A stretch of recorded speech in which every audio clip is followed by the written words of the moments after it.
Either I was in the middle of a semester or living overseas. I'd lived in 3 countries, 8 cities, 30 households and counting, many shared with friends. Birthdays always mattered.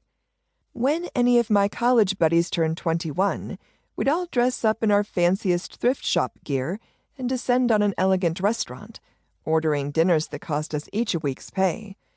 Eating frogs' legs or snails, tasting baba ganoush and hummus for the first time, sipping real Turkish coffee.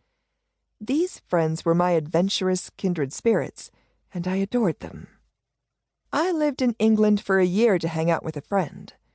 On a visit to America, I was convinced to stay on by another friend, who demanded to know why, if I wanted to write screenplays, I would return to drizzly old London. For a while I lived in Santa Barbara, hanging out with artists and with movers and shakers who were, like me, poised to leave this beach town for bigger cities.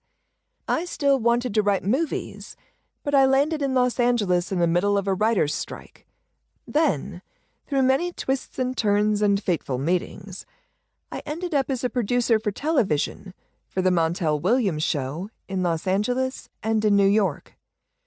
Through all these years and in all my various homes, I would receive gifts and birthday wishes from my parents and often my sisters.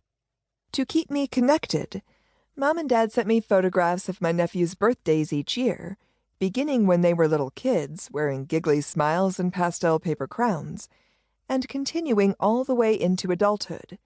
There were open wine or beer bottles then, but as they merrily toasted their big day, the birthday boys still wore pastel paper crowns. After Dad passed away, Mom called me on every birthday, but I knew that this year's call was probably her last. Dementia was making her forget.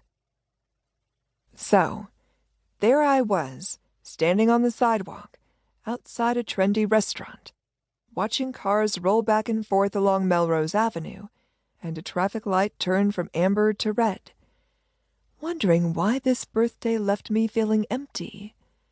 I went back inside and rejoined my subdued little party. "Is he okay?" someone asked. "Is it car trouble?" "He'll be here in a minute," I said. "Let's order our desserts." By this time, everyone looked as if they'd prefer to be anywhere but here, and I pretty much felt the same way. My phone rang. It was Mr. Late, telling me he couldn't find free parking on the street and he didn't want to pay for valet. "You've got to be kidding!" I wasn't even trying to be gracious now. "Get a valet. I'll pay the $5. I hung up before he had a chance to say anything more. I looked around the table and felt a jarring sense of disconnect. Why was I with these people? Across the table from me sat a man I called friend, who often, I found out, deceived me. I'd heard he talked behind my back and spread ill will about me when he felt insecure about our friendship. Once he'd badmouthed me to a hiring executive, which kept me from getting that particular job. Another time, when I landed a terrific job, he stopped talking to me for several years. Yet when we were together, he was open and friendly, occasionally shared his ideas and resources, and he was often fun to be with. But I didn't trust him, and when we reestablished our friendship, I didn't bring up the past. It was an unexamined friendship.